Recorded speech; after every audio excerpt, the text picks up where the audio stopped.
pa' que mi gata prenda los motores. Súmale mambo pa' que mi gata prenda los motores. Súmale mambo pa' que mi gata prenda los motores. Que se preparen que lo que quieran porque.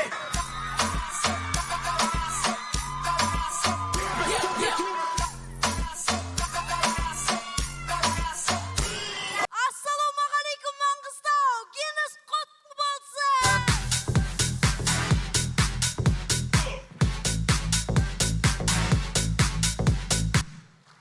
Қыздар, жігіттер, келіс демекші. Әсемгүл апайдың еңбегі неше еленбей қалды? Кім ол? Ол осы Гиннестер рекордтар кітабына атсалысқан апамыз ғой. Ештеңе емес, 20 миллион бөлген ағамыздың да аты шықпай қалды. Сол себепті біз жастар болып рахмет айтуды шештік. Олай болса, барша Маңғыстаудың атынан орнымыздан тұрып,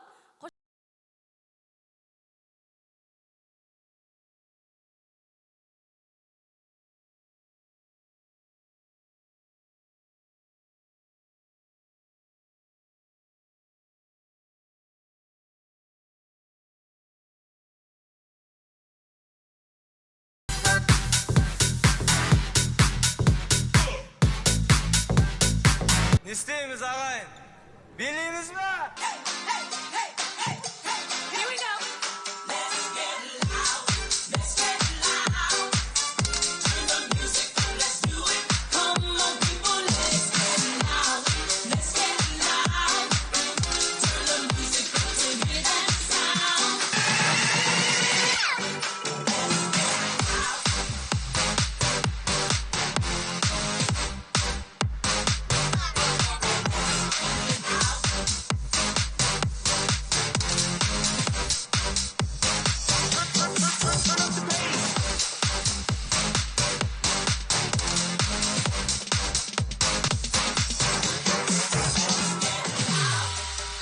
No Cadillac, no perms, you can't see that I'm a mother.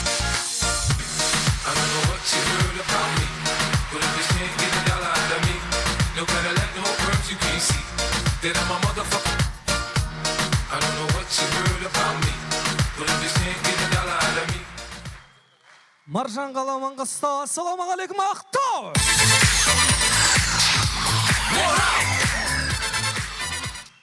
Алдарыңызда өнер көрсеткен АМОДыз қыз жігіттеріне қошеметтеріңіз.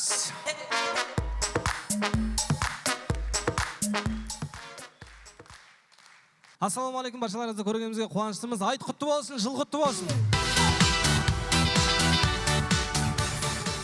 Енді жалпы бүгін бажалар кап дейтін керемет ойын. Не үшін бажалар кап? Нұртай мен Баукан не үшін бір-біріне бажа дейді, соны айта кетейік. Өйткені олар екеуі би суши, бір суши қалған кезде бөлісіп жеген екен. Содан кейін бажа болып кеткен екен. Бажалар кап, бұл жігіттер әзілдесіп бажа болып жүргенмен бүгін ойынға серьезно 1 миллион теңге тігіп отыр. Ал 1 миллионды кім алады? Оны сіздер мен біздер болып бірге тамашалайтын боламыз. Қош келдіңіздер.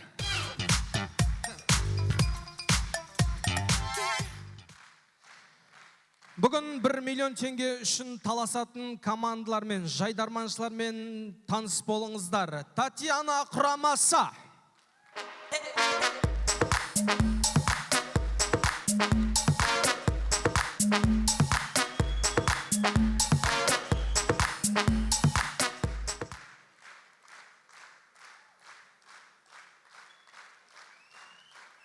Не деген? Сен екеуің не құнығу мұнау, не құнығу. Тіктіңдер ма, отырсаңдаршы, болды басқалар алсында. Және де келесі кезекте не хабар?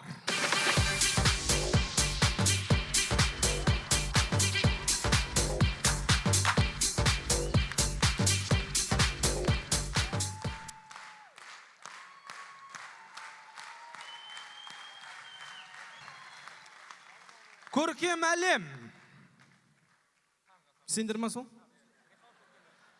Арасына бірдеңелер салмайсыңдар ма жазған кезде? Нұртай, сен жазуың сияқты ғой. Қате ғоны. Көркем әлем деген лыдан кейін мияқ кезден қойып қалған, сен қыз жерлесің. Не хабар көркем әлем деген осылар екен. Екеуің не хабар, екеуі көркем әлем бе? Және қонақтарымыз Жүрек Атырау.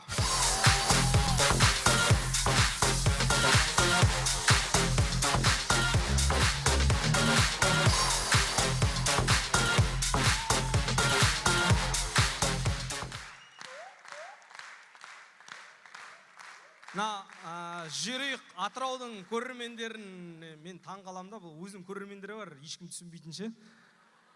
Оларды ешкім түсінбейді, олар ешкім түсінбейді еще бар ғой. Жүрейік Атырау қазір сіздер үшін арнайы өздерінің әзілдерін алып келді. Және де тағы да бір өте тәжірибелі команда, жоғарғы лигада өздерінің бақтарын сынап, Жайдарманның жұлдыздары десек те болады. Өзен мұнайгаз жаңа өзен.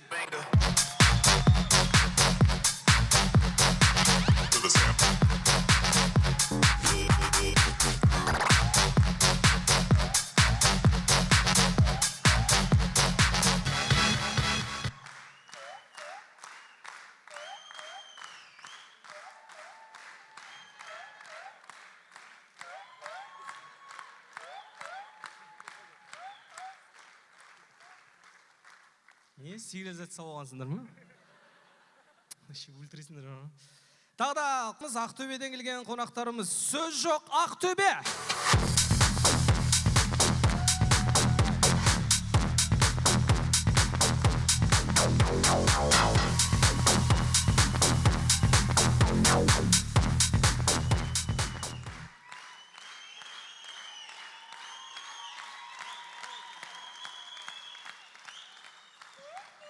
Қымбат достар, көңілді, көтеріңкі көңіл күйде отырамыз. Өйткені бүгін осы жігіттер сіздерге тамаша көңіл сыйлайтын болады. Қымбат достар, бүгінгі ойынымыздың, бүгінгі Бажалар Кап Жайдарман сайысының бас демеушісі BB Sushi мұнайлыға алғысымызды білдіреміз. Сонымен қатар үздік әзіл бойынша 100 000 теңге ақшалай сыйлық ұсынады және 100 000 теңге ақшалай сыйлық бар BB Sushi'дан, бірақ сіздер арнайы BB Sushi үшін бір шутка ойнауларыңыз керек. Қай команданың шуткасы ұнайды, соған 100 000 теңге және үздік ойыншыға 100 000 теңге ақшалай сыйлықтары бар. Ал енді осы жігіттердің қайсысы жеңді, қайсысы жеңілді анықтайтын бізде әділ қазалқалары бар. Қазылар алқасымен таныс болыңыздар. Жаңаөзен қаласының мақтанышы, айтыскер ақын, депутат Арғынбек Қалбаев. Есі сақтанда, есі сақтайтында ғой Жаңаөзенде, мұндай тамшылар. Ардагер жайдарманшы, блогер, барлық кісілердің маскасы тек осы да бар. Құрты бар Дәулет Сағынтаев.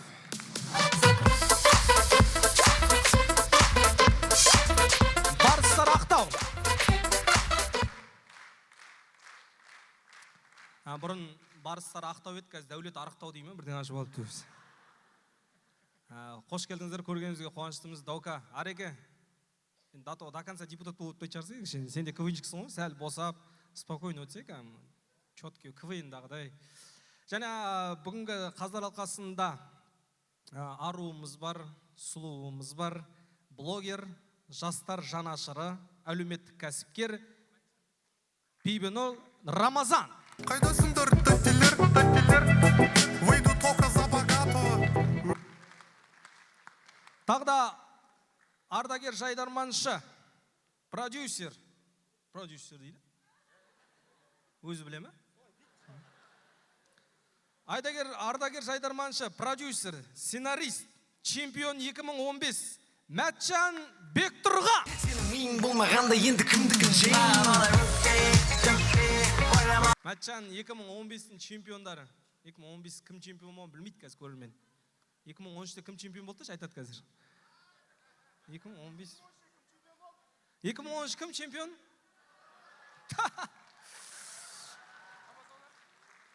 Екі мың 15 кім чемпион? Айтып қойған ғой, сен қазір күлтегін деп айтыңдаршы деп ше. Тамаша күлтегін. Тағы да бір жайдарманшы, шоумен, асаба, новый ойындары бар. Жақында Гонжоға барып келді. Енді Америкаға загранпаспорт сетіп жатыр. Киноға түсті. Аукцион жүргізеді. Жақында ғана актер атаға қосылды. Дамир Мурзагереев, Сағыз! Чемпион!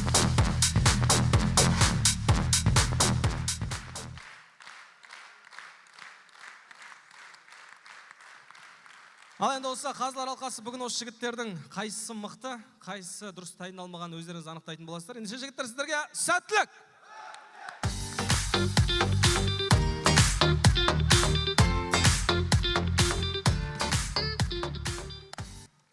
бірінші болса жергілікті команда бүгінгі кештің ұйымдастырушылары. Қарсы алыңыздар, Татьяна құрамасы.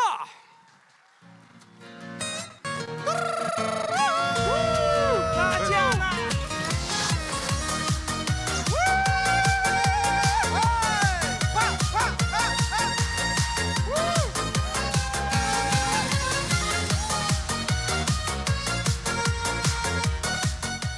Қайлыге шақты!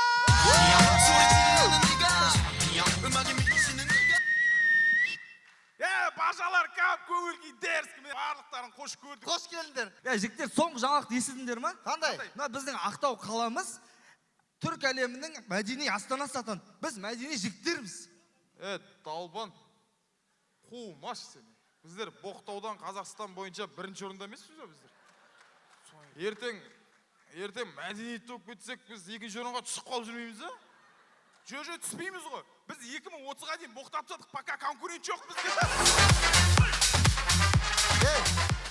Сен ақмақсың ба, а? Сен ақмақсың ба? Тупойсың ба сен? Алдап отыр, білесің ба? Ақшасы бар қай қала? Ақтау? Анандай, нені, Димаш шақырып, Яллан шақырып, Калифорниян шақырып, кім концерт бере алды, а?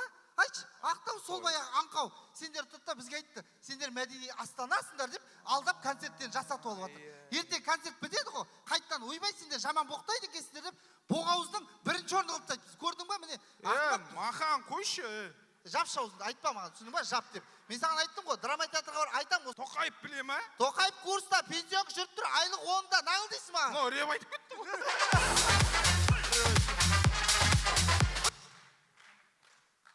Жігіттер, мәдениеге, серьезный мәдениесіне отырып па біздер?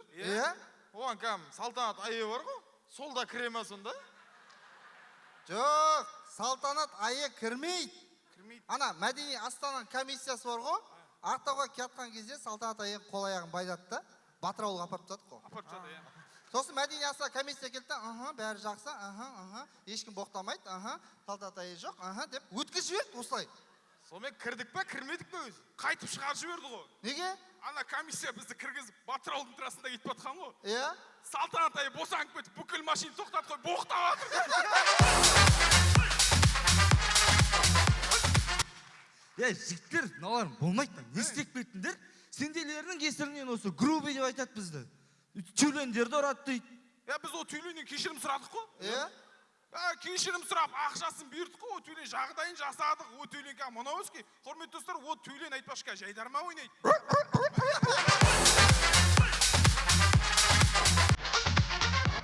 Дәл осындай көңіл күйде Татьяна бажалар кап келді!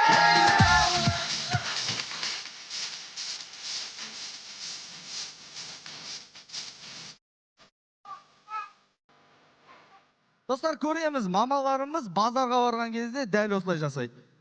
Бола ма екен, Нұртай ма? Не істем екен?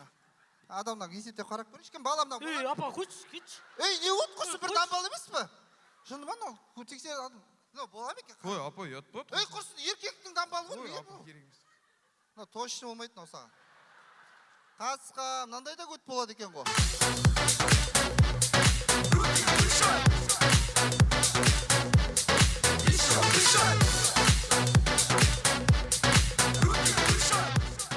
Жалғастырамыз 12-ші ғасыр құл. Құлдық санадан шығу керек жігіттер сендерге. Мен коуч ретінде айтайын. Құл деп ойламаңыздар. Зона комфорта керек сендерге жігіттер. Богатый мышление керек сендерге жігіттер. Мысал, бауырым, сен кімсің? Құл. Вот, міне ошибка. Сен құл емессің. Сен айту керексің. Мен миллионермін. Мен миллиардермін деп күнде айту керексің.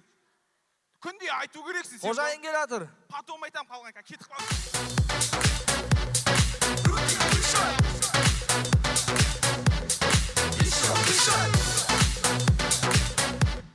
Көреміз, Айтым Жақыповқа барып, дым нәтиже шығармаған бала.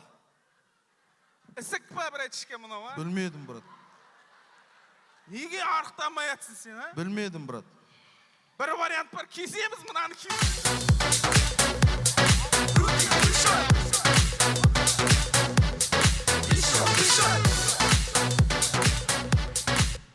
Жалғастырамыз, кез келген ауылда любой нәрсеге араласа беретін ағаларымыз болады.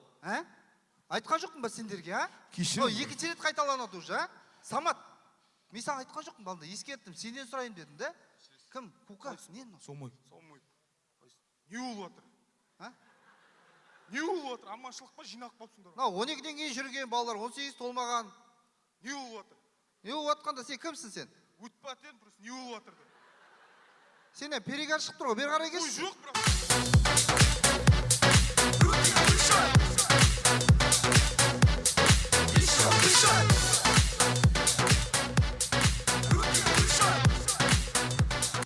Көреміз 3 жыл түрмеге сотталып, бірақ 15 жылдан кейін шыққан ағамыз. Йо, брат, қағып жатырмын, біреуің ашпайсыңдар. 3 жыл 15 жыл болды, Иванмен бірге шығу керек еді мен негізі бар ғой.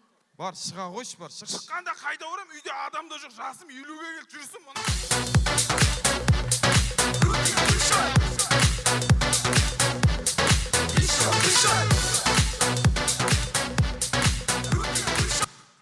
Трамп пен Зеленский келіс сөз жүргізген болатын. Сонымен ақ үйде. Мен саған айтқан жоқпын ба? Костюм шалбарыңды киіп кел деп, а? Мен саған көмектесем деп отырмын, я. Қару-жараң, ақшалай бәрін берем дедім. Не жүрсің ол сен, а? Мен саған айтқан жоқпын ба? Алдында айттым. Білдей президенттік сен. Не болып жатыр? Не болып жатыр? Күбір, не әңгіме? Не болып жатыр? Келіссөз жүріп жатыр мына Украина президентімен. Кімсіз?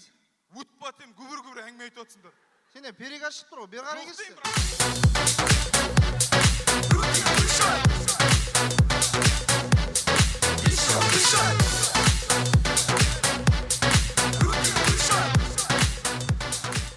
Достар, көреміз Биби Сушидағы жағдай.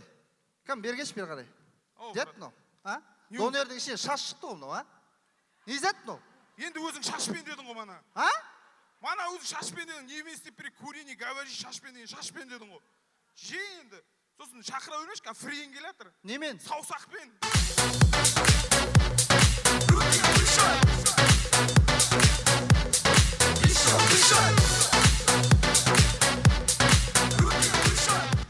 Кез келген клубта шетпенің қызын бірден тануға болады. Сәлематсыздар ма? Не заказ бересіз? Саламатсыз ма? Мохито беріңіз. Мохито, аха, сәлематсыз. Не заказ бересіз? Маған манго маракуйя. Манго, маракуйя, сәлематсыз. Не заказ? Лимонад беріп аласыз. Лимонад, аха. Сәлематсыз. Не заказ бересіз? Шай бар ма сүтпен? Қары болса қасына нанымен, сармайымен сықайтып алып келші, сіңілім басым ауырып тұр, бестің шайын ішпеп еді ме? Мынау түнгі клуб қой, шай жоқ мұнда. Қыздар кеттік, басқа клубқа барайық, шай жоқ.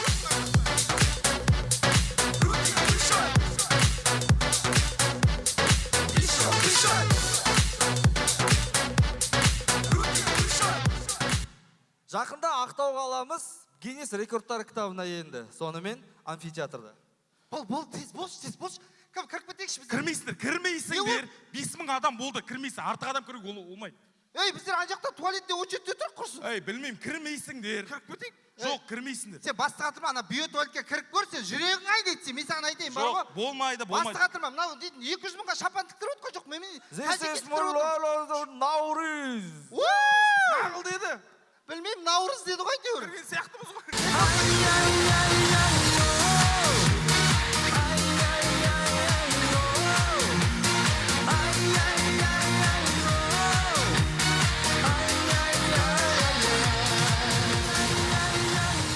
Рахмет.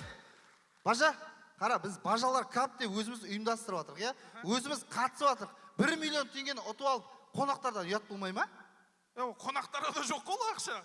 Қойшы. Қомашы біз айттық қой 1 миллион деп просто кім бірінші орын алады? Мысалы тұрады да, не хабар бірінші орын ала ма? Каспиге барамыз бәріміз. Миллион сұраймыз, берсе қолдарына ұстатамыз. Иә?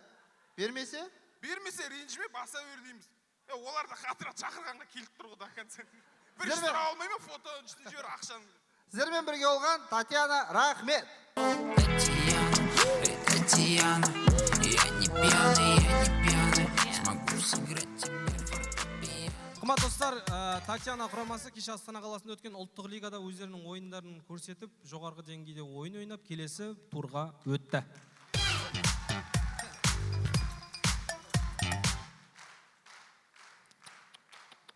Және де бүгінгі ойынға қолдау көрсеткендері үшін қыш қымызға алғыстарымызды айтамыз. Енді ойымыз жалғастырайық. Келесі кезекте 2024 жылғы Жайдарман топтың финалистері. Не хабар, көркем әлем?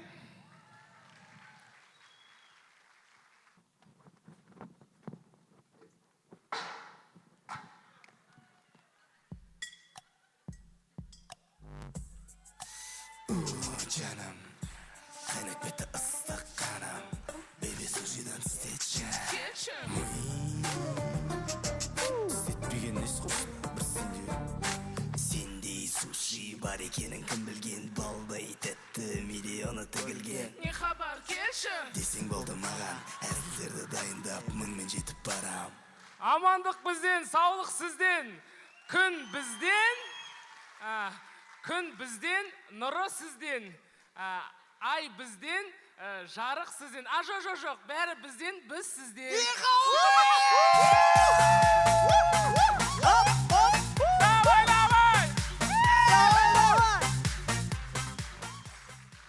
Жігіттер, настроение, кайф, дерзкая, Ақтау біздің Маңғыстау Гиннес рекордтар кітабына кірді. Әдемі.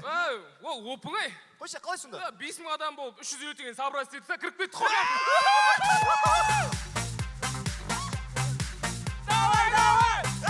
Жеге. Гиннесқа кіру оңай болып тұр ғой, бірақ амфитеатрға кіру вертек екен да.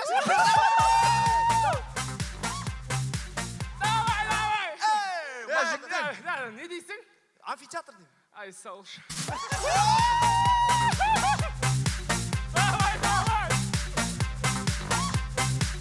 Жігіттер, Ақтауда ауқымды концерттер ойында тұр. Жақында Димаш Құдайберген келеді екен концертмен. Сол Димаш өзінің райдерына не сұратқан білесіңдер ма концертке? Бір лоток Red Bull дейді, Alpengolд дейді, фундук ореха дейді, сосын стейк дейді, біркен? Одан кейін местный Мәлік Жамбылұлы келеді екен. Мәлік не сұраған білесіңдер ма? Димаштан кейін анан бәрі лақтырып тастамаң дейді.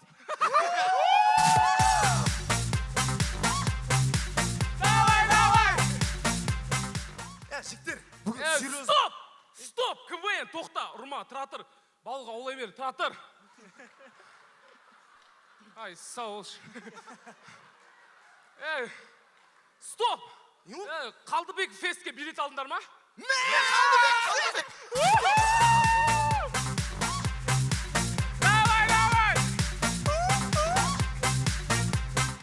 Ертең 3 адам отырса да концертінде. Бүгін Не деймін мен? Не дейсің сен? Ай, сау болайын. Ноутбук қосып.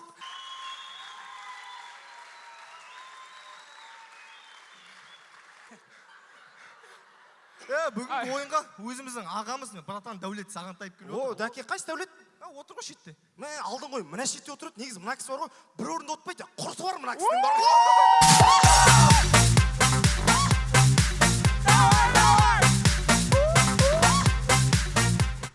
Балды атаке. Одан кейін өзіміздің ағамыз Жаңаөзендік Арғынбек Қалбаев отыр. Міне, Ареке, негізі бар ғой, сіз біздің Жайдарманға келуімізге себепкер адамсыз ғой. Біз сіздің інілеріңіз ретінде сізге не сыйласақ деп ойландық. Сөйтіп ақын ғой, шапан жабайық деп едік, сөйтсек, шапанды Мұхтар Шаханов ағамыз жолып тастаған екен. Содан кейін тұрды да, хотя бы ер адамның көркі тұлпар ғой, темір тұлпар, көлік сыйлайын деп едік, достары 200-лік крузак сыйлапты. Ай, сауылш. Сосын тұрдық та, енді хотя бы номерін алып берейік енді. 001 ақын деген крутой номер алып берексек, оны Алматыдағы достар алып берді. Содан кейін ойланып қалдық, енді Арекеңе не берсек болады, арнамызда не жоқ деп. Сөйтсек, ұят жоқ екен ғой бұл кісіде. Ала береді екен ғой.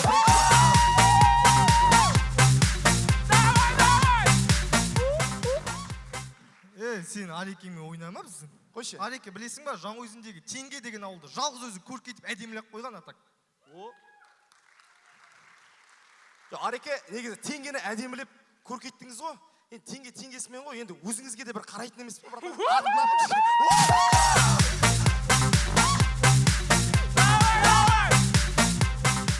Просто ертең салтанат келіп әңгіме түссе да, мысалы, ишат ағамлау деп. Не дейсің? Салтанат әңгіме айтып жатты. Ай, сауылшы.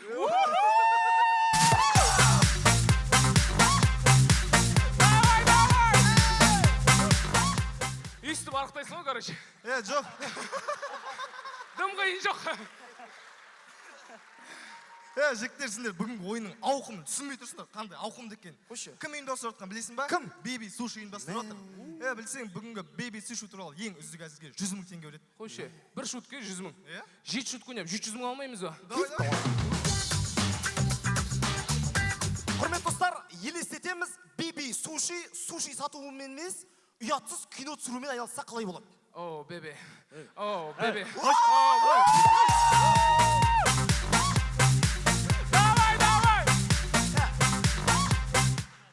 мынандай Биби Сушидің бастығын тағы да бір рет алдайын деп отқан Нұртай мен Баука. 9 құмала кап дейтін қалай братан? Или арқан кап, өзің біл братан. Абақа ертең 100 мың теңгемен тұрмай ка ойыннан кейін. Бүгін миллион теңге тігіп Миллион ұтуға келгенде қалар кетті!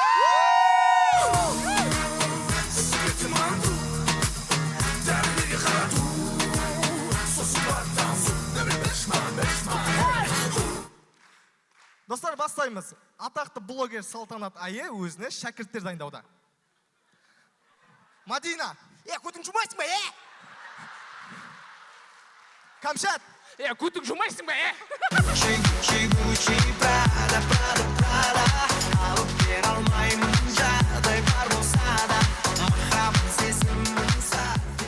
жұмысына өте қатты серьезно қарайтын закладчик. Ассалаумалейкум, бауырлар. Мінекей, аманаттарыңызды жеткіздім. Мына шөптің арасында тығып кеттім, жеге тауып алмай қалмақ.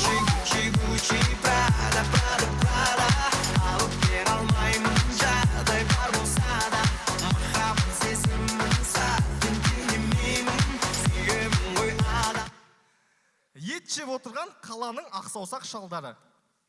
Айно, жасы малдың ет ойын да? Оңайдан білдіңіз. Ну, мне так кажется, просто не знаю.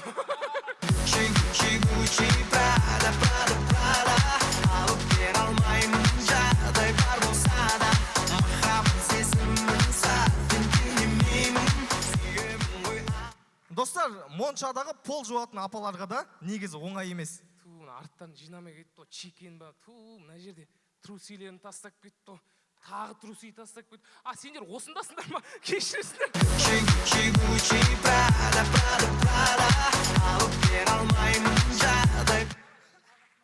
Жалғастырамыз. Эксперимент жасағысы келіп кеткен гаишник. 913 Камри сол қапталға тұрып қойшы, давай, по приколу, давай.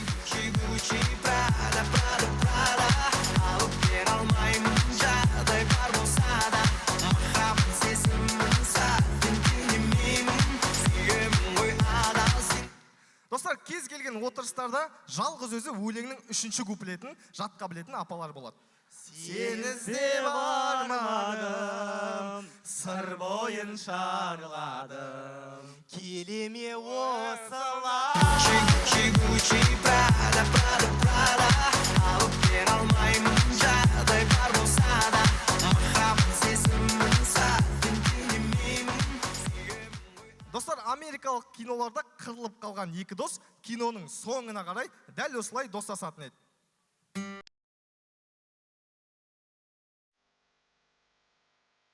Әдемі соққы. Нешін келдің?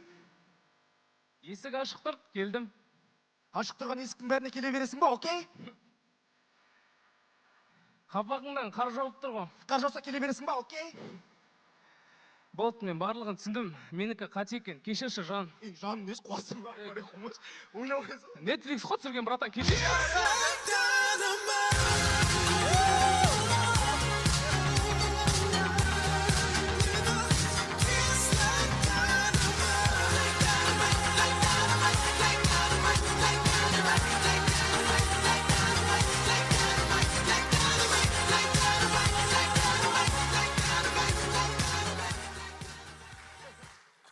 Жер тұрып атырым ғой, не? Сауыз. Осылай ақтайсың ғой, короче. Неге голубой дегенде сразу оңдап қалдыңдар? Неге жақтырмайсыңдар? Олар сендер жақсы көреді ғой? Жоқ, құрметті достар, енді ойын жайында бір-екі ауыз айтайық. Жалпы тек қана миллион теңге үшін ойнап жатыр деп ойлап қалмаңыздар. Біз Астанаға жол жүріп жатсақ та, осы ойынға тиянақты дайындалсақ та, ол миллион теңгені ағаларымызға берген дұрыс деп есептейміз. Себебі, енді қанша дайындалсақ та, олар енді ағаларымыз ғой жалпы. Естіп тұр, ода көріп тұр.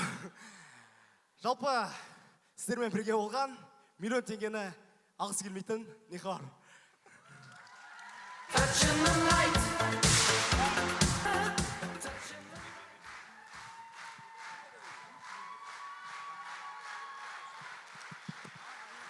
Рахмет, достар, ойынымыз жалғастырамыз. Бауырым, сен қолыңа риза болдың, кранмен жүріп отқан.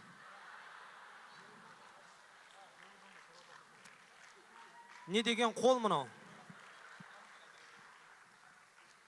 Датауы кәдімгі мына жағын кіндікке тірек қойған ғой мынау шы бүйтіп. Кіндіктен шығып жатыр ғой ана видеошы. Мына жігіттерге мешет етіп жатыр екенсің бауырым, ана краныңды түсірші сәл. Сөйтші. Мен басында ойладым бұл кісі мына үйінен төбесіне сүмелек алып жүрген шығар деп ше бүйтіп. Сөйтсем камера түсіріп отыр екен ол. Сол ана жігіттерге кедергі келтіріп жатыр дейді соны абайлап екеуің взаимосвязаны қарап істеңдер. Болмаса сен де брат мына штативқа кіндікке қойып жүресің бе бүйтіп. Ойым жалғастырайық. Келесі кезекте Жайдарманның нағыз жұлдыздары өте танымал команда. Ақтөбеден келген қонақтарымыз сөз жоқ Ақтөбе.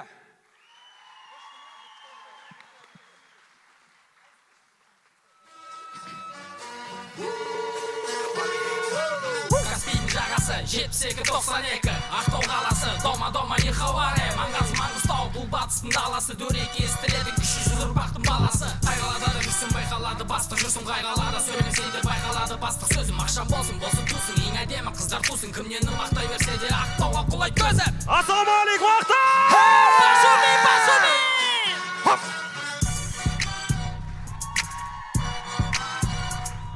Алдында 5 күн жаңбыр жауғанда осылай жүріп кетсіңдер ғой.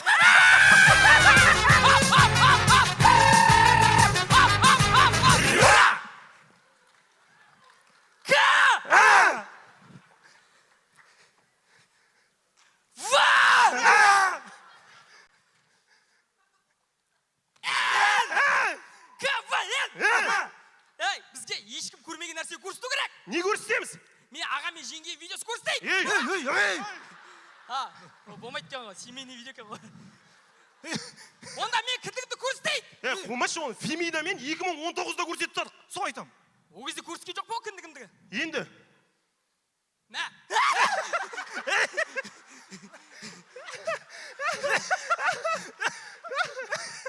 Ақтау, бір рет көрсетем, скриншот жасалыңдар біліп.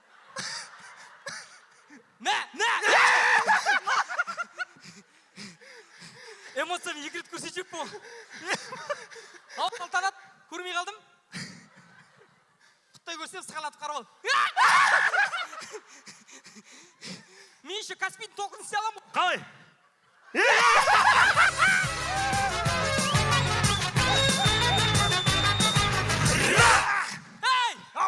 Бажалар кубогы! Ақыр заман белгісі!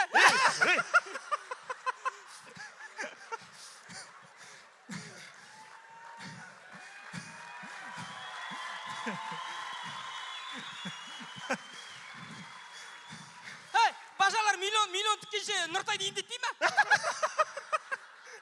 Каспий черный жежат мені 2.8 сұрап тұр. Сол айтам. Нағанда қарсақ та күлді ғой. Еще Нұртай витаминға реклама жасайды ғой. Өзі бойдақ қой. Енді менде сұрақ.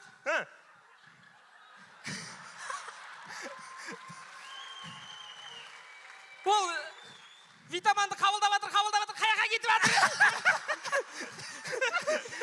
Мен білем, бауқаны шықпай жатыр.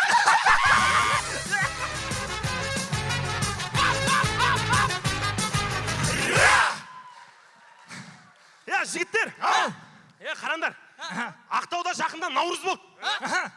Ақтау рекорд қойды. Не, Наурыз тек Ақтауда бола ма не? Ақтөбеде де болды ғой енді. Қашан болды? 22 Наурыз. Қашан ол? Сен көже үшін аузыңды ашып жіберетін кезде. Кумаще, одан кейін сол жерден жаптым ғой қайтып. Ол есептелмейді ғой. Мына құдайсың ба? КВН. КВН болмағанда шығам мен негізі. Рекорд қойды. 5000 адам ұлттық киіммен көшеге шыққан. Серьезно? 5000 адам? 5000 адам. Тұтас. Сол кезде малой шығып, нет, 5000 был десе.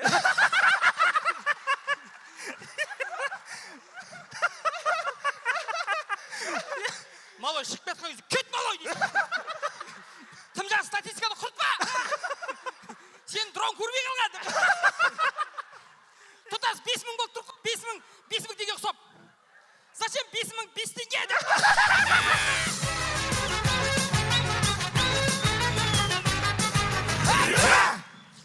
Жігіттер, қараңдаршы. Қарандаш дей бермеші. Басқа да оқу құралдары бар ғой, ручка деп қойшы. Жігіттер, ручка. Қазылар алқасы қарандаш. Қандай азаматшалар отыр? Серьезно? Мен отырмын ба не жерде? Жоқ, мен сен айтып отқан жоқпын. Енді азамат, олар тұлға деп отын да олар. Бәсе, алар мен отыруға жылан жоқ менде. Не айтып тұрсың? Осылар емес пе қазір бізге 1 миллион теңге береді? Ойлайдым. Не ризық болды, деп мұқият қарамаңдар. Әзілдің сапасы демендер. Чулейдің демендер. Құрсын, бәрін танимын ғой, бәрімен наты арласам ғой, құма, мен құма деп арласам ғой бәрімен. Құрсын, отыр ғой міне, әпә деймін, бәрін танып тұрмын. Міне, Бибігүл Төлегенова отыр. Өтіріккен біліп қалған сияқты ғой, ешбір шапалар жоқ. Бибігүл Төлегенова қай жерігім? Қай жерігім? Соска. Одан кейін, нән, амбал жігіттер отыр ғой. Не, Дәулет, амбалы кейін өтіріп кәді.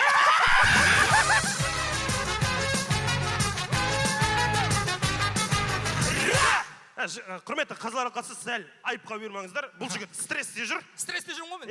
Үйінде атасы сөйлей алмай ауыр халде жатыр. Мынау КВН ойнап шайып жүр. Біртіндеп. Не шайып жүрсің? Атаң үйде сөйлей алмай жатыр. Сен КВН ойнап жүрген не? Ауырған жақсылықты айтса КВН-ге барады, сөйлеп берекетті аты оқысы.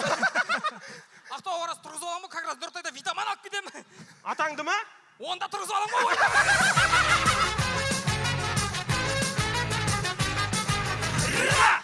Жігіттер, залда бейби сушидің бастығы отыр. Не сөйтсің, бар, кет бар, жұмысыға бар. Бар, кет бар, жұмысыға бар. Суши сат бар. Басың істей ма? Басым істей, назар отырды ойнамайын ба? Қалдар алайын, амансыздар ба деп жүрмейін ба?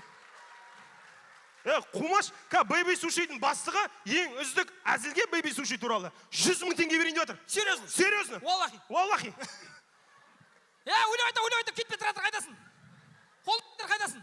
Деген қолы жоқ болса, қайдасың? Ойлап кетпе, режиме не болды, жирекқа режиме дейсіз қысырасың. Бейби сушиді мақтай отыр. Мақтай.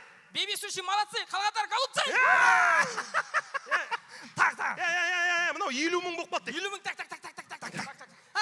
100 теңге болғанша 100 бейби сушиім болса. Так, 75 бол, 75. Так, енді 20 қалттар. Так. Ақудатпа, бейби суши сатпа. Мынау 60-қа түсіп. Тұратыр, брат, ұмыт қалды нама қалды, тұратыр. Удалить етті, недавно удалил, восстановить нет, удалить. Так. Бейби суши мен папам. Басың істей ма? Не, әкеңді бейби сушиге ола сатып кеттің ғой? Маған, әкем 100 000 беріп ма не? Бейби суши әкеғым құрылын көрсіп жатыр маған. Әлі жүр мақами ұрысып, маған алимент төлеген жоқ еще. Папамнан бейби сушиде ауыстырам. Есі мырзаев азамат бейби суши ұлы деп басым.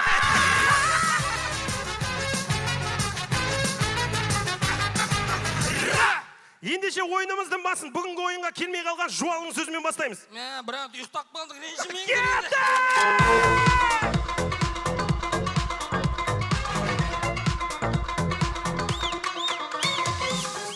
Сонымен, бомыш үйінде. Мен үйім бар кен ғой, неге бамжаба дейт жүрім? Мен Нұртай кеммін ғой.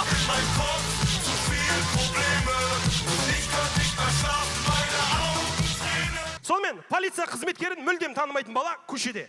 Так, старший лейтенант Құдайберген Кенжебек, түнгі 3-те қайда кетпесің сен? Дүкенге? Сен шо? Сен шо деген не істейін, міне кел? Күт ұстама. Қайда кетпесің? Полиция айтам бесін.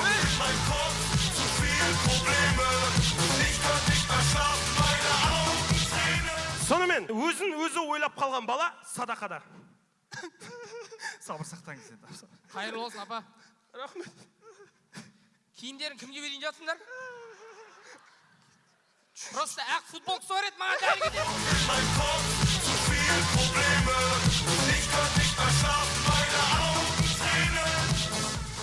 Сонымен 2008-дердің махаббаты.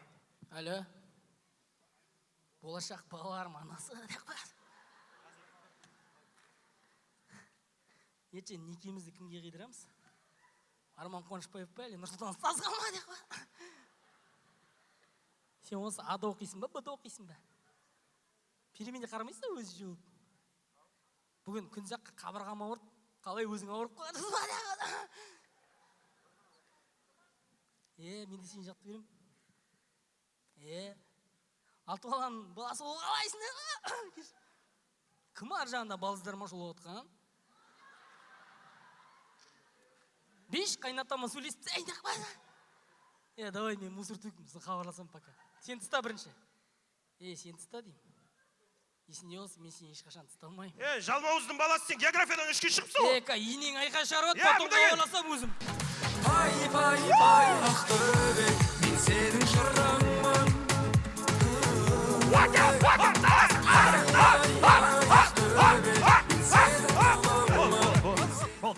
Осы қалай істейді ана балдар? Рахмет. Берші. Осындаймыз бар еді. Рахмет, Жан десен. Аты Жан просто. Енді, құрметті ақтаулықтар, бүгінгі ойынға біз келдік. Айтқаннан кейін. Атвес.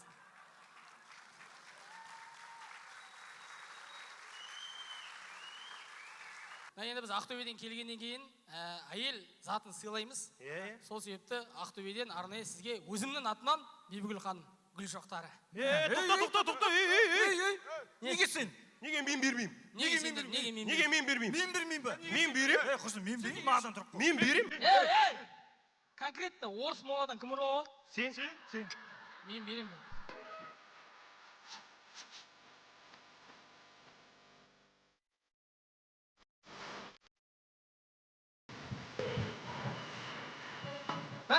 Қалым берім ғой. Рахмет.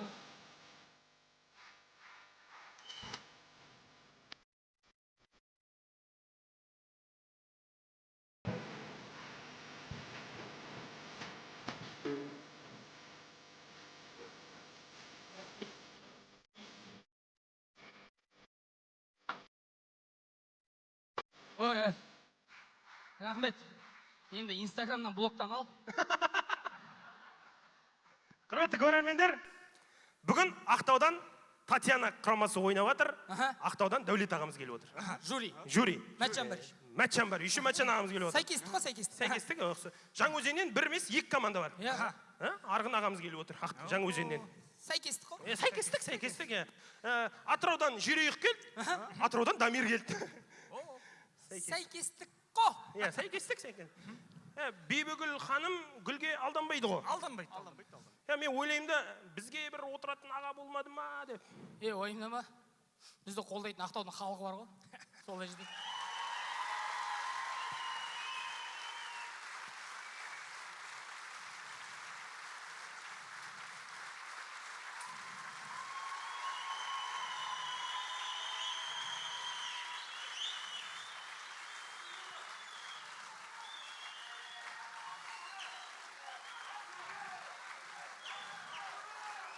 Рахмет.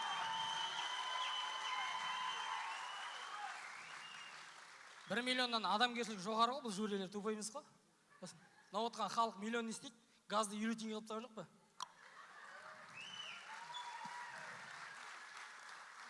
Ойын соңында 2024 жылы Ақтөбе суға кеткен болатын. Халық бір түннің ішінде абдырап, қаяққа кетерін білмей, мектеп, аурухана, балабақшаларға барып қонды. Сол кезде біз жайдарманшылар болып бірден сбор ашып, қамтамасыз етіп бастап кеттік. Біз ешкім ештеңе айтқан жоқпыз, бірақ сол күні жұдырықтай жұмылып, Ақтаудың жайдарманшылары Ақтау халқынан бір түннің ішінде 1 миллион теңге жинап бізге аударып жіберген болатын.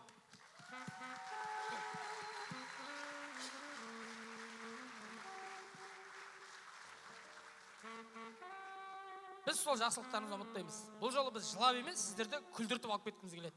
Бізде негізі шутка 6 болған. Жуалың кесірінен сәл материал создық. Бұл бажаларға деген құрметімізден. Оның бәрін түсініп тұрмын ғой. Жуалы құрамасы неге келмей қалды, Азамат? Бұл Маңғазы, Маңғыстау. Бұл жаққа анау-мынау адам дух тұрмайды келуге. Сол соңында келетін біз ғой. Жақында жүрген. Соңында қайтып келеді өзіміз. Сол батыс болып қаламыз любой жерде. Өзіміз отырып шай ішейік. Біз сіздердің балаларыңызды болып кеттік. Берген көмектеріңізге алғыс, сіздер жақсы көреміз. Бажалар көбі құтты болсын. Көп-көп рахмет. Соңында сіздерге мынаны айтқым келіп тұр. Қазір бізден кейін шығатын команда осы әнді еске алып отырыңыздар. Біз бағаңнан артық баға бар мана. Мәз боласың, шәрай қалсың. істесем де істеймін батша, мен стилім батша, мен стилім батша. Не істесем де істеймін батша, мен стилім батша, мен стилім батша. Сөз жоқ Ақтөбе. Рахмет достар, ойымызды жалғастырайық. Біздің достарымыз, жайдарманшылар, легендалар, нағыз жайдарманның жұлдыздары, барыстар Ақтау. Ерлан досым келіп отыр, бір қошеметтеп қойыңыздар. Ерлан, тұршыш.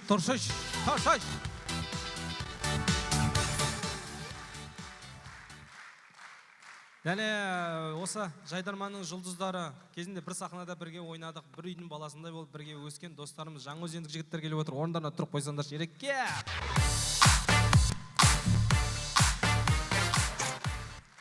Дәке, қалайсыздар?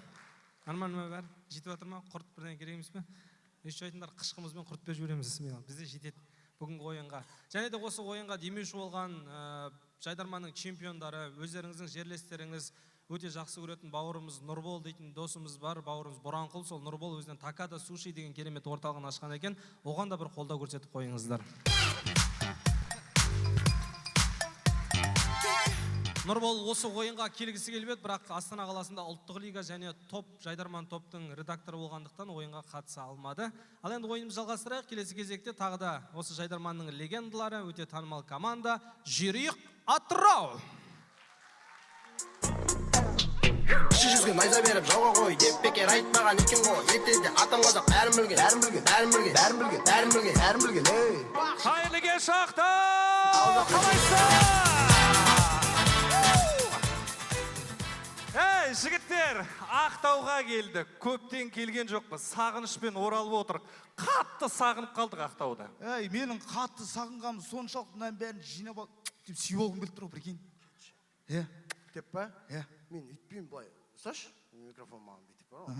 Мына сырт тер-тер болып қалған еще. Бүйтіп бәрін бүйтіп жинаймын. Жинап тұрамда бәрі бүйтіп қысып тұрып, бүйтіп шпагат жіпке байлап бар ғой, бүйтіп тартып, сосын бүйтіп дызық деген бір жерге фук деп жинап қалады ғой. Сосын бар общий сүйен ғой бүйтіп. Деп үстінен бар ғой. Үстінен ба? Бүйтіп деп жалап жіберейін ба? Ішінен дәулет шығар ол іш. Ішінен бүйтіп фук деп бір сілкіген дәулет шығып қалса. Ей, мен бар ғой, сүйгеде деп барғам. Ана братты көріпсің ба? Соны бүйтіп шығарып алып, бүйтіп теріс айналдырып, деп сүйіп алғым келіп тұрмын саған. Мама, жаман сағынғансың ғой кәдімгідей. Сағынған соншалық, ей. Мама, жаман сағынғансың ғой. Телефон соғып жатыр. Сенікі ғой дей. Мен көңілім. Әйелім соғып жатыр, жігіттер. Сөйлеспен ка. Алло, да, жан, келдім, Ақтауға 1 сағаттай болды. Бардым бодиға. Бардым. Ту жан қатырасың бе? Постоянно барам ғой, бүкіл қалаға барған сайын любойыны постоянно алдым. Ақтөбеге барғанда да бодиға бардым, Астанаға бардым. Бардым. Қуасың ба? Ақшасын ләқті жібер маған, ема? Жан, ақшасын кер ләқті жібер маған. Мен просто маған керек, мен өзімдікінен жойып тұрмын, нақотынаға керек маған. Қойш? Давай деші. Давай. Кіммен сөз? Әйеліммен сөз өтін ба? Әйелің саған бодиға бара бер деп сымел қам. Қызғанмай ма не? Неге қызғанат есінген ба не? Ол сөздің ұят жоқ қой, бая барам, ақшасын береді, сымел не болды ондайды? Еще ақшасын береді дейді, прикинь? Бастарыңыз сайма? Ұят емес па?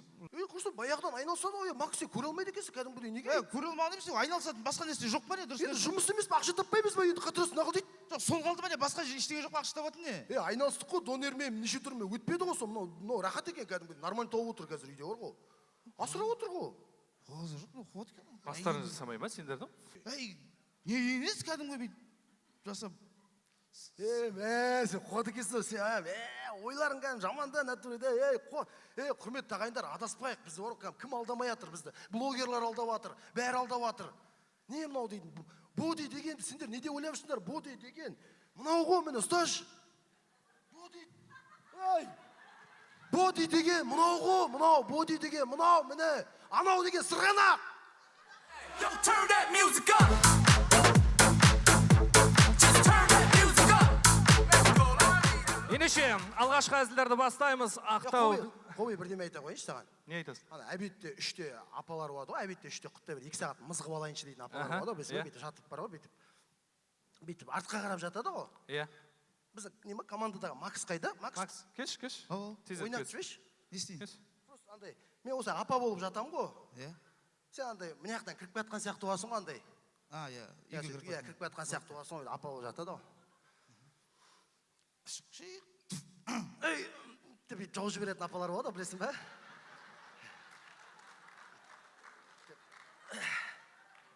Болды ма? Вот осыны айтайын деп кетті. Осыдан кейін шутка дайындала берейін. Жалғастырамыз достар. Ендеше алғашқы әзіл, жалпы бойы өте ұзын адамға пойызда өте қатты ыңғайсыз. Опа десе. Ұйықтап отыруым керек екен.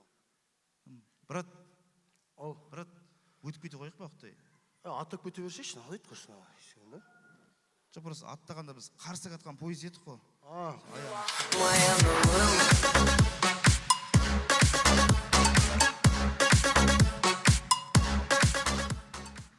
Не болды тағы? Бірдеме айта қойын да, бірдеме айта қойын. Андай садақаларды апалар болады, білесің ба, бүйтіп қолға соғып жатқан бүйтіп құттай қолын шетін тегізеді деп бүйтіп. Рахмет балам, бақытты бол дейді ғой. Болды ма? Просто айтайын деп. Айтарың болса тағы да айтып кетші. Айтам!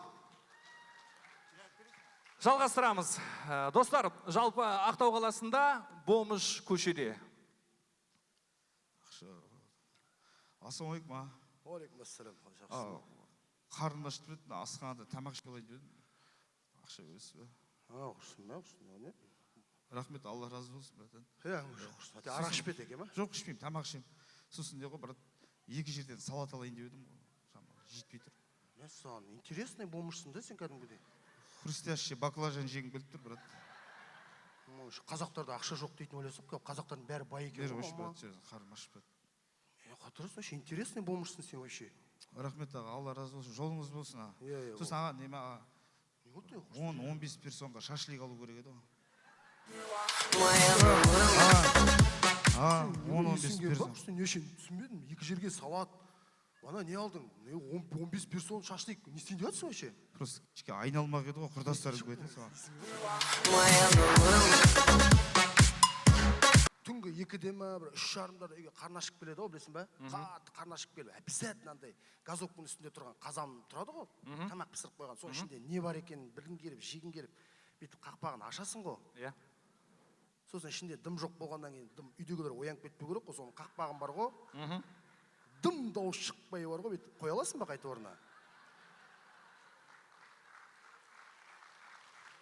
Білмейсің ба не? По-любому дауыс шығады. Жалғастырамыз достар. Жалпы қазір байқасаңыздар 2003 және 2004 жылғы қыздар уже мамашалар, прикинь. Сол қыздардың, ана болған қыздардың әңгімесі. Луиза, қалайсың, жақсысың ба? Жақсы, өзің қалайсың? Саған отырыс жоқ. Келіндік өмір қалай? Келіндік өмір жақсы, құрсы, мама, рахат қой кәдімгідей. Неше айсыңдар?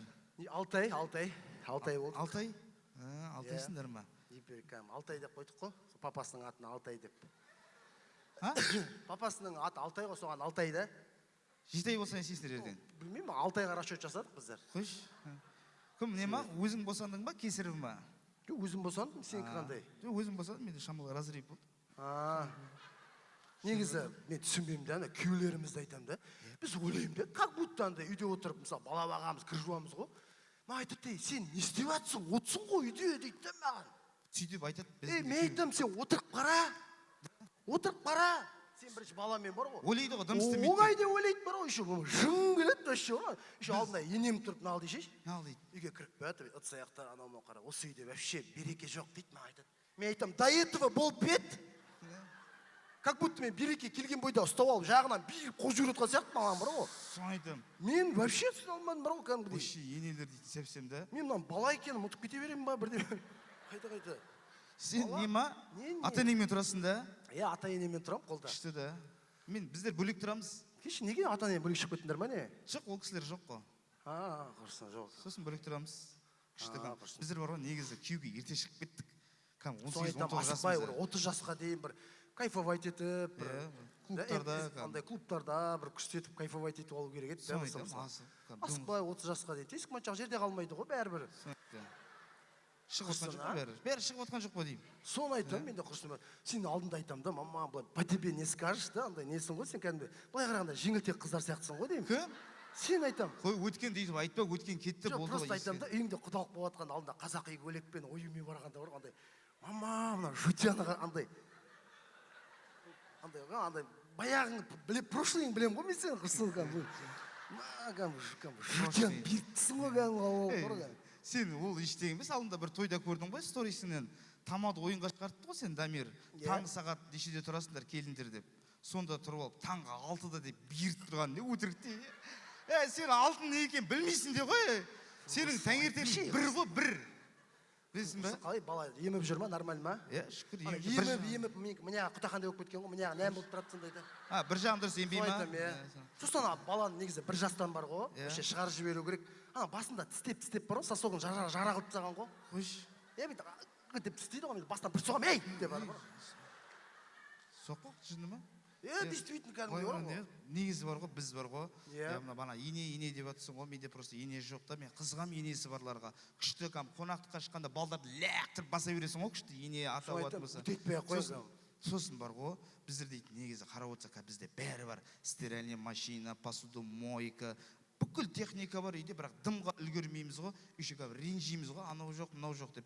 Баяғыда аналарымызды айтамын да, біздің енелеріміз. Дым жоқ, отты өзі жағады, күлді өзі шығарады, баланы өзі қарайды. Үйше бір емес 10 бала. Біздер бір баланы әлдеқандай қылып. Қазір дейді, құрсын, 2 бала туады да көтін бітеп дейді ғой. Дұрыс емес қой. Қазір балдар түсінбейді, құрсын. Фигурам бұзылып кетеді, ойбай, анау мынау не әңгімесі ол құрсын. 10 бала туса да әп-әдемі болып жүргендер бар ғой. Шыны керек. Бұзылмайды фигураң. Сосын мен ойлаймын да, біз негізі Ақтауға күйеуге шығып жақсы болды бізге ше, Маңғыстауға шығып. Павлодарға шыққанда қуып кететін едік, мені кішкене салт дәстүрді ұстанып, күшті болып жүр. Мен шаршадым, бір отырып демалайықшы. Айтам құрсын, шаршап отырып демалып. Ақтауға шығып шүкір әйтеуір қуып кетті. Не болды? Сен балаң қайда? Бала үйде. Мынау не? Реквизит қой. Реквизит?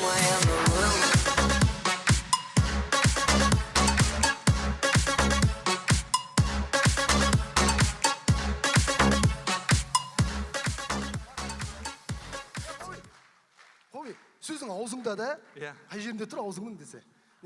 Сөзің аузыңда бірдем айтып жөнейші, андай сосын андай үлкен апалар болады, 50-60-ға келіп той. Бүйтіп юбка киеді ғой, юбкалары бүйтіп мінжергеден келеді де, мінжерден қайырып кететін юбкалар болады, білесің бе? Сонда юбкамен келіп тойға столға барып отырып, көзінде очки болады, басына орамал. Сол кішкене тұрғаннан кейін барып мінжерін бүйтіп ашып жібереді, білесің бе, оларда. Ана қысылып қалып тұр ғой, тоже соны Жалғастырамыз достар. Екі достың әңгімесі. Шәке қалайсың? Қалайсың, кіршіше вечерге. Вечер басталды ма? Бастап кетті ғой. Жоқ, әңгіме барады. Қойшы, әңгімені іште айтасың. Жоқ, кеш, маңызды болып тұр. Не маңызды? Көптен саған айта алмай жүрмін. Айтасың ғой, вечерден кейін жүршейші. Жоқ, айтсайшы, серьезно. Айтсайшы. Келуіші. Мен роднойымсың, досымсың ғой. Негіз айтады ғой, достың арты ұзақ созылып кетсе, махаббатқа ауысады дейді ғой. Соң құты ұнайсың маған. Қуасың ба? Неше түрлі жаңалықтың бәрін той оғасың ба? Жоқ, тыңдашы. Кече құмай, не істеп түсің есінген ба? Жоқ, Шәке, просто. Жоқ, қалай, жете салмай тұрмын саған, просто андай. Мен білесің ғой, Самал жақсы көретінді. Соны доспыз ғой Самалмен негізі, соны бүгін вечерде қазір сөз салсам ба деймін, соған дайындал болайын деп едім ғой, сол құқтай Самал болып ойнап беш дайындыққа. Точно солай ғой да әйтеуір. Дайындық тек.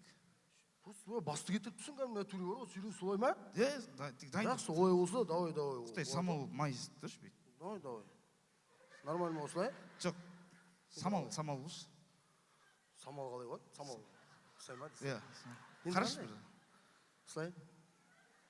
Мен Самалымнан күшті болып тұрмын ау десе. Қолымды бересің. Сен ойнаш өткіні. Жаным. Ау. Мен сен ұнатам. Серьезно, кім? Самалға айтып не істеп өтсің ғой, да? Самалға айтып. Атак сол досым болғасын, мен айтайын. Атак даладағы адам болсын, мынандай тұрмайсың ғой, жете беріп қойсың ба? Жан, мен сен. Қош, серьезно, не істеп ол? Серьезно, ешкім барып тұрған жоқ па? Қош, ан жаққа, парк жаққа барайықшы, қосын ба?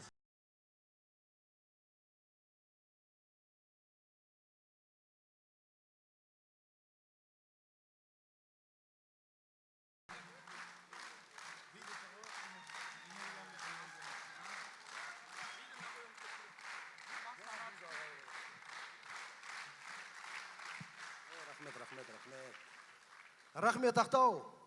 Жоқ, рахмет болғанда бар ғой, Шәке. Мен тоймай қалдым. Неге? Бойымда энергияларым шығарған жоқпын әлі. бір от души билеп па бірдеңе.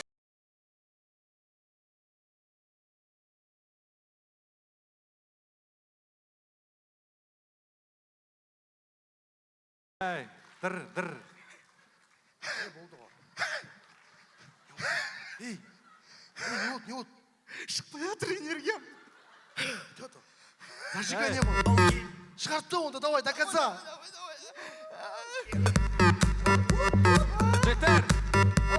Жігіттер, болды ғой, дабдардай жігітсіңдер ғой. Ақтауға келдік. Ақтау, біле білсеңдер, миллионерлердің қаласы. Миллионерлердің қаласы ма? Не? Кетші. Осы миллионерлердің қаласынан миллионмен қайтқысы келетін жүйрік Атырау. Көп рахмет! Көріскенше! ішімдегі тықықтарды қайта тігіп алдым толып кетіп тыққана дайын клеймеге батыр бірақ та біреудің туғып тұрмай көздетім көп алады сыртынан Рахмет, ойым жалғастырайық.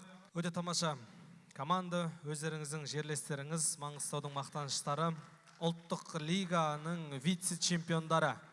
Өзен Мұнайгаз Жайдарман тоба.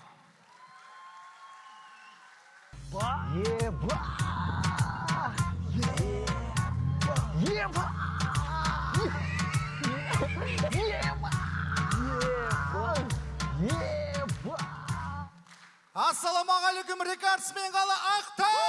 Көк жигули, көк жигули, еске салып көк нәрсені эх жигули. Біз осы Жаңаөзеніне баяғыда кірмей қалдық сол рекордқа. Сен не қылдық кіресің? Бұлар дейтін бір күнде 5000 халық бірдей ұлттық киімді киіп рекордқа кіріп тұрған жоқ па? Ай, бізде тұрдық қой 10 000 адам болып бірдей спецовка киіп алды. Ираққа!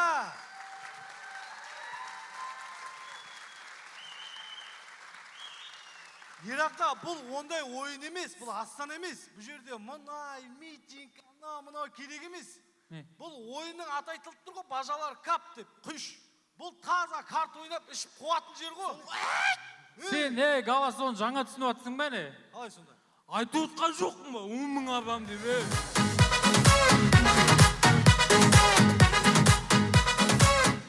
Ерланның игровой қалай? Өлім ба? Жігіттер, кеше мен монстрдан 600 теңге келіп донер жедім ғой. Нашар екен. Не болды? Іштен тепті.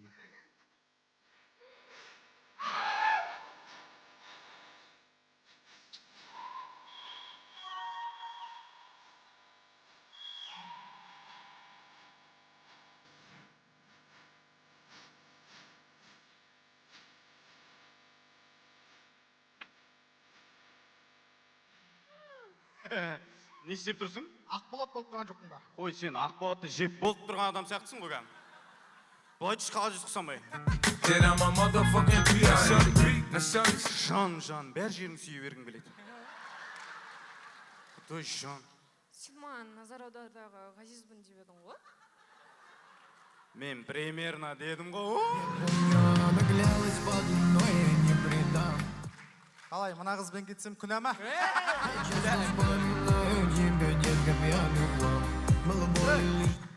Мына қыз өстіп, бір өтіп кете ма? Не? До конца пайдаланбаймыз. Жігіттер, осы қыздарды пайдалану дегенді қойықшы.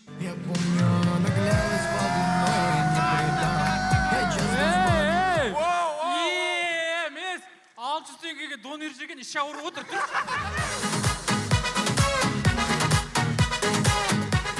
О, какие люди! Өз жерде какие люди деді ғой. Сен Голливуде деп айтып жүрші, бұл анағанда. Неге? Ғазиз қателеседі ғой, сөйтіп назар аудардағы қасындағы балдар жөндеп тұрады ғой, Голливуд деді. Назар аудар емеспіз ғой, құрсын айтпай қойық, дәлші кете берейік. Оны айтпай қойық. Қызық қой, айтып жібере қойшы, қиын емес қой, братан. Қызық емес, құрсын айтпай қойық деп дәлші тұрмай қойшы, оны берейік шай қарай. Қызық емес. Вот та бұл манадан бері дайындықтан бері тіреліп, айта қойшы, қиын емес қой, запад болмай. Голливуд ма? Дейді, болды, ал не болды? Голливуд ма? Жоқ. Ал не болды? Қызық па сол? Жігіттер, давай, мен жүрдім. Сендер әлі 17 сияқтысыңдар ғой да? Жүрек кеттіге бір қараяған, әңгімең бір адам сияқты күтіп тұрсың ғой, кейіне берейік. Айтып жібере қойшы. Айтпайым дедім ғой саған, не болды? Брата, онда сен біз бастаймыз деп, бастап шутка ойнап кетейік сразу, давай. Айтпайым. не от бәріңіз айтып жібере қойшы брат. Айтпаймын. Онда жандос брат, сен билейтін бар еді ғой, бір билеп жүр, осыдан кейін айырып тастаймыз. Билемеймін. Сенікі не биле дегенде билешіші. Сахнада өтіп көңілдірек.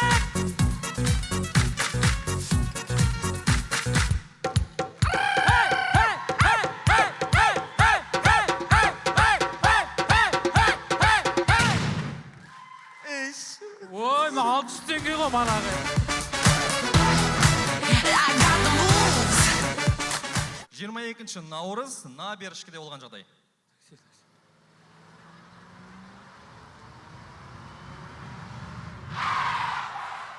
О, ассалаумалейкум, братан. Брата, призерный. Ей, маған тоқта. Сенікіне кетші, брата, призерный.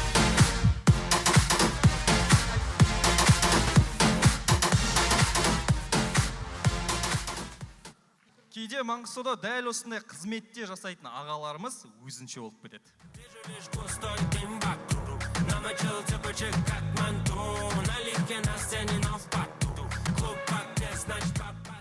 Неше литр құю керек? брат, газоправкада темекі шегуге болмайды ғой. Заправка жабық. Ойбай, братан, ойбай, братан,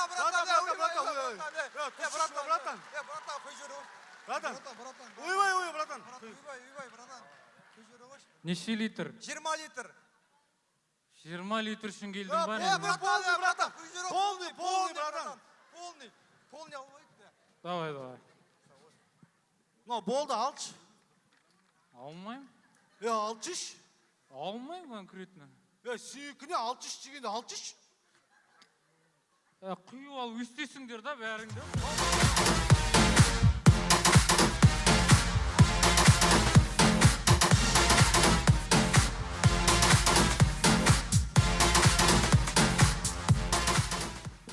Барлығымызға белгілі қазіргі таңда әртүрлі бір түрлі заңдар шығып кетті. Сонымен тамашалаймыз 2050 жыл көшеде. Брата, шықтысың ғой, көріп тұрмын ғой, Братан, шыққан жоқпын деймін. Камераға түстісің ғой, шығып отырсың ғой, міне көріп Братан, тұрмын ғой. жібере қойшы. Жіберер едім да, кішке ұшын тықсаң да, сен до конца тығып шығып отырсың да, брат. Ғалымжан, жібек компот ұстап алды. Бумаг жыртылып кетті деймін, братан, қоя қойшы.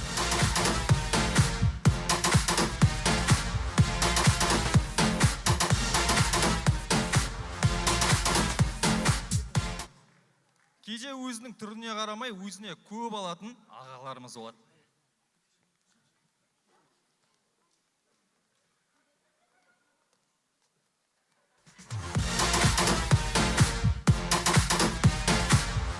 Кейде ата-аналарымыз тойдан шығып, көлігі жоқ жолдастарын үйіне дейін апарғанда осындай жағдайлар болады.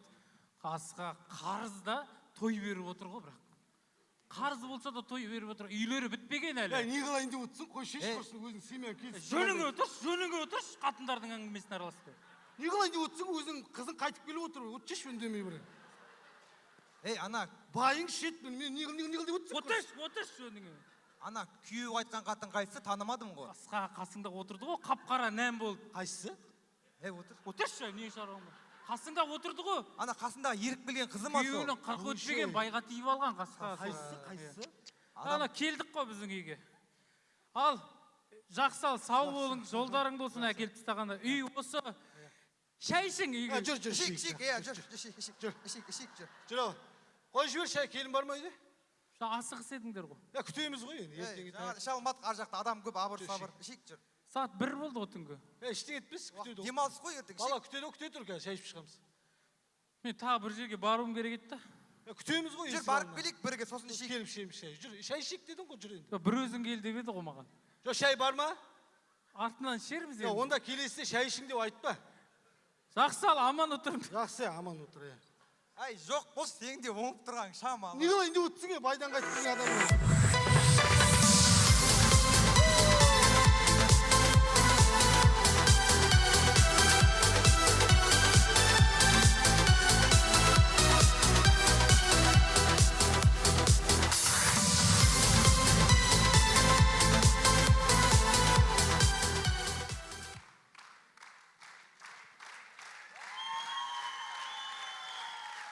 Рахмет.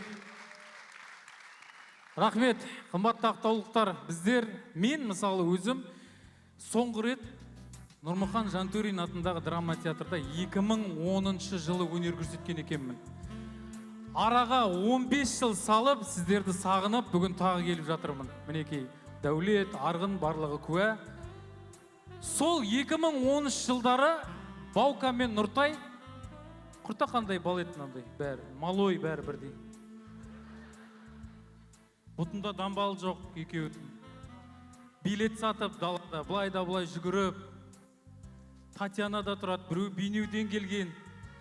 Қазір сол құрттай балдар осыншама халықты зәулім сарайға жинап, өздері миллиондаған аудитория жинап, өздері билет сатып, өздерінің жеке кештерін ұйымдастырып, осындай үлкен жетістікке жетіп жатыр. Мен сондай інілеріммен мақтанам. Ал сендер болсаңдар, әлі жүрсіңдер КВН ойнап. Браттан, өзіңді жүрсің КВН ойнап? Сөз қайтарма маған, жүр кет, түс алдыма. Өзен Найгаз, рахмет.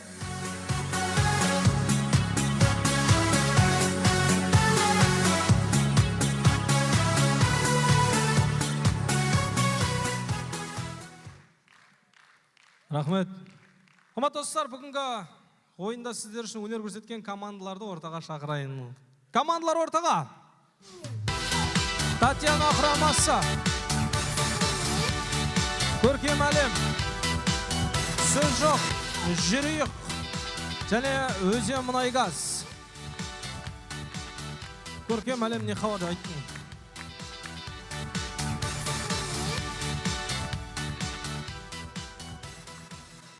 Ал, қазылар алқасының шешімі дайын болған екен. Қош келдіңіздер, келіңіздер. Ал, қазылар алқасы сөз кезегі өздеріңізде. Кімнен бастаймыз? Бітен, ассалаумағалейкум, кеш жарық көрермендер. Ең бірінші осы жерде тұрған Нұртай мен Бауыржанға бір шапалақ ұрып қояйықшы. Бірнеше айдан бері қобалжып, әртүрлі жағдай болып, кеше түнде жаңағы жуалының жігіттері келмей қалып, оның алдына Астанадағы ойынға барып, дәл осылай сіздердің көңілдеріңіз табу үшін бүгін осындай ойын ұйымдастырып жатыр. Жігіттерге көп-көп рахмет. Бұл бір ерекше жоба болады деп ойлаймын. Жыл сайын дәстүрлі болса, тіпті керемет болар еді. Келісеміз бе? Вот, не. Енді байқаған шығарсыздар, көп талқыладық. Ойыншылардың барлығы керемет, тіпті кейбір бұрын ойнап кеткен аға буын жайдарманшылары бір халыққа кірмей қалады, оларды танымай қалады дегенмен де жүрейіктің өзіне керемет шапалақ ұрып қарсы алғандарыңызға көп-көп рахмет. Сөз жоқ, өте керемет ойнап берді. Менің ойымша бұндай ойынды кейбір ұлттық лигада да көрмеуіміз мүмкін. Сондықтан жігіттерге тағы да бір көп-көп рахмет. Сіздерді құттықтаймын. Ұлттық лиганың келесі турына өттіңіздер, оны да құттықтап кетсек болады. Және тағы бір айта кетейін, біз кеше ғана осы ұлттық лигадағы жігіттердің ойынын тікелей эфирден қарау мүмкіндігі болды. Егер сіздерге де қызықты болса, онда App Store-ға немесе Google Play-ға кіріп, жайдарман стрим дейтін жаңа приложение шықты, соны жүктеп алып, өздеріңіз тікелей эфирде қап қазірге ойында қарап өтсеңіздер болады. Сол кішігірім жарнама. Рахмет. Кім қайда? Бүгінгі ойын ұнады. Осы жастардың әзілдерін тыңдап, жасарып, күліп, үйге қайтатын болдық. Мен үшін ең үздік команда Ақтөбе, иә. Ақтөбеліктер енді ұнады маған. Және көркем әлем, сіздің ойындарыңыз, мен қаншама ойындарыңыз көріп жүрмін, сіздер мен үшін үздік командасыз Маңғыстаудағы. Кішкене сәл артықтау әзілдер болды енді. Басқа жігіттердің бәрі тамаша ойын көрсетті. Өзен Мұнайгаздың жігіттері әлі бабында екен.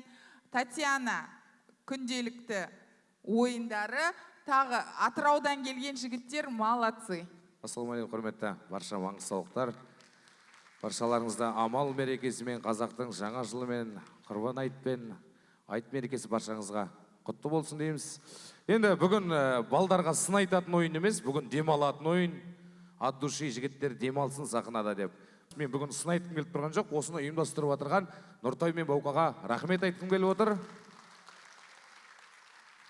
Қаншама шақырымды артқа тастап келген мен ғазиз досыма да шапалақ ұрып қойсаңыздар. Дамир. Сол айтайын деп. Ассалаумағалейкум, Маңғазел, Маңғыстау. Маңғыстаудың қонақжайлығы, ауызбіршілігі мықты екен. Қандай жиын болмасын деп жиналып алатынмын. Бүгін осы КВН жайдарман дәлелі. 5000 халық жиналып тұрғанда мынандай адам жиналу еш жетпейді. Сондықтан да баршаларыңызды осындай осы екі жігіттің, екі бауырымыздың бастамасын қолдап келгендеріңізге рахмет сіздерге. Сахнада 5 команда өнер көрсетіп, өзінің бір күлдіртіп, ерекше көңіл күй сыйласа, мына жерде Ғазиз досымның өзі целый бір команда болып, бізге де керемет көңіл күй сыйлады. Сондықтан Ғазиз саған рахмет. Сондықтан да команда болып, осы Әділ қазылар алқасы болып, ақылдаса келе миллионды Ғазизге береміз деп шештік деп. Ойнап айтам. Саған суши. Жақсы күлдірттіңіздер. Рахмет жігіттер. Ары қарай шешімді қазір не болған айтады. Елдің азаматы депутат. Есі сақтанда, есі сақтайсанда. Кеш жарық, құрметті ақтаулықтар. Жалпы қандай да бір іс-шараның өзінің мазмұны болады, мағынасы болады. Макс бауырымыздың суши деген кәсібінің атының мағынасы жоқ болса да, жасап жатырған ісінің мағынасы бар екен. Рахмет саған. Жастардың басын қосып, осындай көрерменге, ақтаулық халыққа керемет көңіл күй сыйлап жатыр.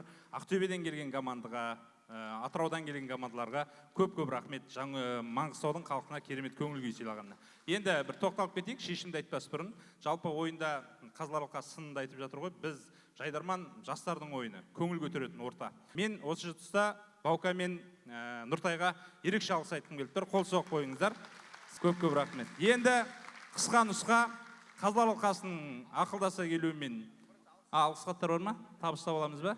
Алғыс хат арнайы бүгінгі бажалар кап жайдарман сайысына қатысып, үлкен өнер көрсетіп, қолдау білгендері үшін Татьяна Ақтау командасына алғысымызды білдіреміз.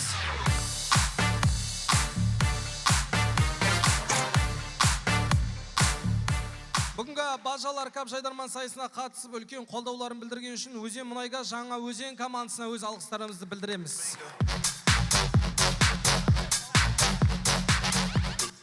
Бажалар кап жайдарман сайысына қатысып, қолдау білдірген үшін Не хабар көркем әлем командасына алғыс айтамыз. Бажалар кап жайдарман сайысына арнайылап келіп, қолдау білдіргендер үшін Ақтөбеден келген қонақтарымыз сөз жоқ, Ақтөбе командасына алғыс айтамыз.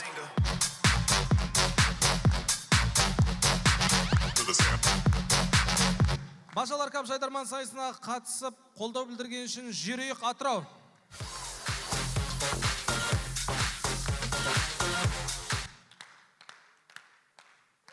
Арнайы BB Сушидан жаңа 100 000 теңге. Үздік әзіл ма? Иә. Үздік әзілді міне. Өзіңіз бересіз ба? Өз шешсін. Жоқ, шешкен ғой. Қасына сушимен. Макс, ортаға шықпаса да көрініп тұр. Үздік әзіл, ол сөз жоқтың үздік әзілі. Жаңағы жұмыс жасамай не істеп отырсың деген, сол қатты өтіп кетті. Үздік әзіл 100 000 теңге. Рахмет. Көп рахмет. Алла разы болсын. Бар жұмысыңа бар десең. Үздік ойыншыны табыстайтын Матчан ба? Матчан. Мен берейінші.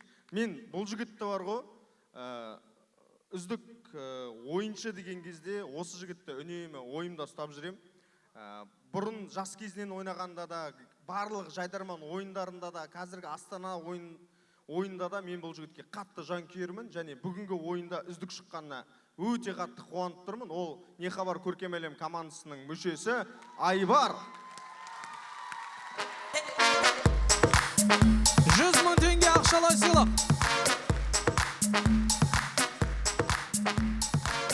Арнайы BB Сушидан 100 000 теңге және бір жареный суши. Сонымен бүгінгі бажалар кап жайдарман ойынында жеңімпаз болған команда.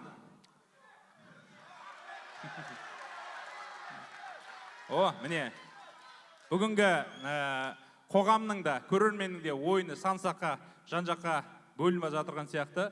Біз қазылар алқасының шешімімен осы 1 миллион теңгені 4 командаға бөліп бергелі жатырмыз ағайындар. Бүгінгі жарысқа қатысқан.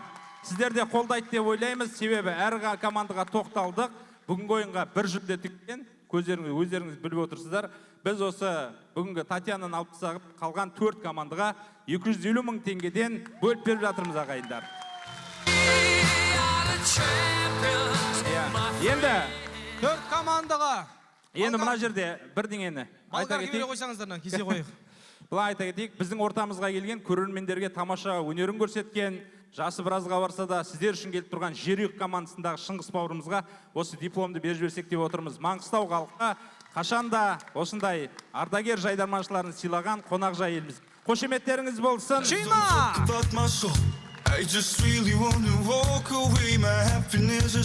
Мынаны 4 команда болып сертификатта келіп суреттесіп алса болады бәрі. Рахмет. Рахмет, қымбат достар, жайдарман сайыстарын қолдап келгендер үшін сіздерге өз алғысымызды білдіреміз. Бар жанарды жаулаған жайдарманда кездесейік, достар!